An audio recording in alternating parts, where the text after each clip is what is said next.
Gravity కనిపెట్టారు అని అంటే మన పిల్లలు దాన్ని బట్టి కొట్టి కొట్టి కొట్టి సంవత్సరంతో కొట్టి కొట్టి మళ్ళీ పేపర్లో కాపీ కొట్టి మరి రాసొస్తారు గ్రావిటేషన్ గురించి. ఋగ్వేదంలో మొదటి శ్లోకం అదే ఉంది. మరి భూ ఆకర్షణ శక్తి గురించి వేదాల్లోనే రాశారు.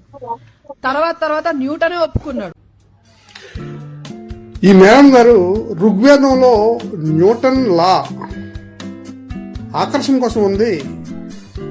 అది కూడా మొదటి మండలము, మొదటి సూక్తము, మొదటి మంత్రంలో ఆ విషయం ఉంది అని అంటున్నారు. నాకైతే ఎక్కడ కనబడలేదు. అక్కడ అగ్నిదేవుడి కోసం మాత్రమే ఉంది. అసలు నిజమైన ఆకర్షణ అంటే ఏంటో మరి మేడం గారికి చెప్దాం. యోహాను సువార్త 12వ అధ్యాయము